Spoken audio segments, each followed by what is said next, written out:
দুবছৰেও সম্পূৰ্ণ নহ'ল জটকীয়া সিন্ধুবাৰী সংযোগী মূল পথটি।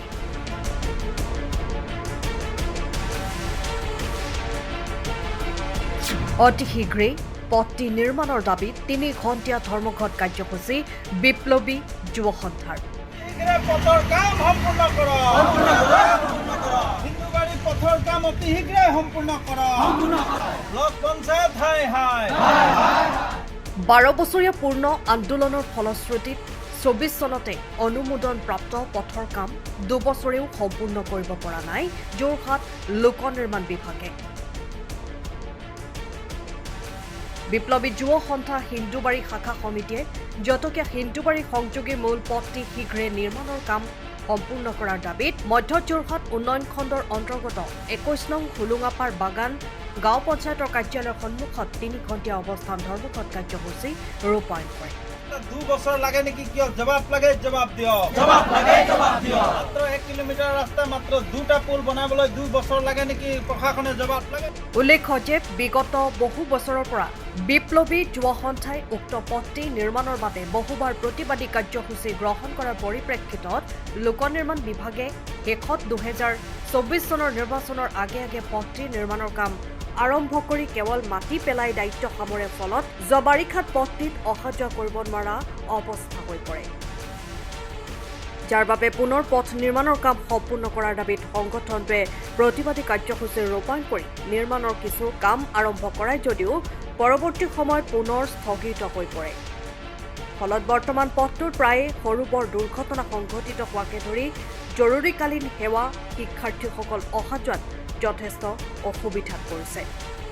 এই সমগ্ৰ বিষয়ে বিভাগক অৱগত কৰাৰ পাছতো বিভাগীয় পক্ষই কোনো ধৰণৰ গুৰুত্ব প্ৰদান নকৰাত স্থানীয় ৰাইজৰ সহযোগত বিপ্লৱী যুৱ সন্থাই এইদৰে প্ৰতিবাদী কাৰ্যসূচী ৰূপায়ণ কৰি অনতি পলমে পথটিৰ কাম সম্পূৰ্ণ কৰিবলৈ দাবী জনাইছে। বৰ্তমান চৰকাৰখনে কয় যে আমি অসমৰ বিভিন্ন বাগানে বাগানে লাইনে লাইনে গাঁৱে গাঁৱে উন্নয়ন কৰিছোঁ বুলি।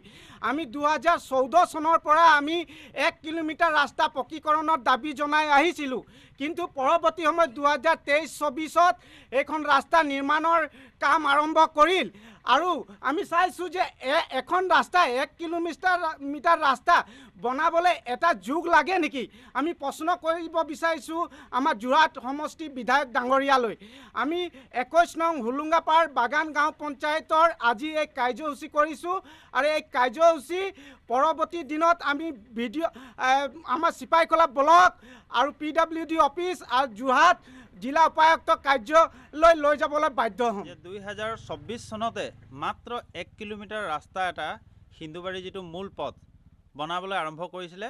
1 বছৰ দিন মাটি পেলাই থলে, 1 বছৰ দিন চেনগেভেল পেলাই থলে আৰু 1 বছৰ পুল দুটাক খান্দি আজি পৰ্যন্ত সেইটো সম্পূৰ্ণ নকৰিলে, যাৰ ফলত যোৱা সপ্তাহ এটা বালি কঢ়িওৱা ট্ৰাক কথমটি ৰক্ষা পৰিলে বাগৰিবলৈ আৰু 2টা মানুহৰ জীৱন ৰক্ষা পৰিলে।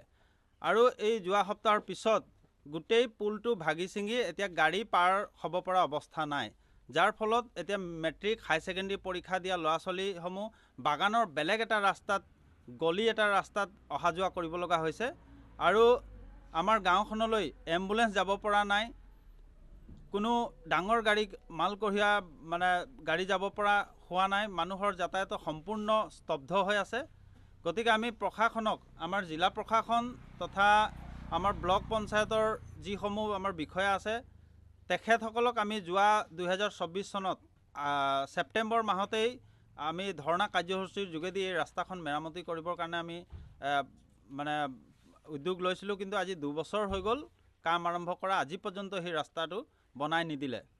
আৰু নিজকে দক্ষ বুলি ফটা ঢোল বজোৱা বিজেপিৰ যিসকল নেতা কৰ্মী আছে, আমাৰ এই পঞ্চায়তখনৰ এটা ৰাস্তা 2014 চনৰ পৰা আমি এই আন্দোলন আৰম্ভ কৰিছিলোঁ। এই 2014 চনৰ পৰা আজি 2026 চন হ'ল, মাত্ৰ এটা ৰাস্তা 1 কিলোমিটাৰ ৰাস্তা আজি পৰ্যন্ত কেলে বনাব পৰা নাই, ইয়াৰ আমাক জবাব বিচাৰি আমি আজি প্ৰতিবাদী কাৰ্যসূচী গ্ৰহণ কৰিছোঁ। আৰু আমি এই কাৰ্যসূচীৰ যোগেদি মাত্ৰ আমি 1 সপ্তাহ সময় দিছোঁ। এই 1 সপ্তাহৰ ভিতৰত যদি এই পুল আৰু ৰাস্তাৰ কাম যদি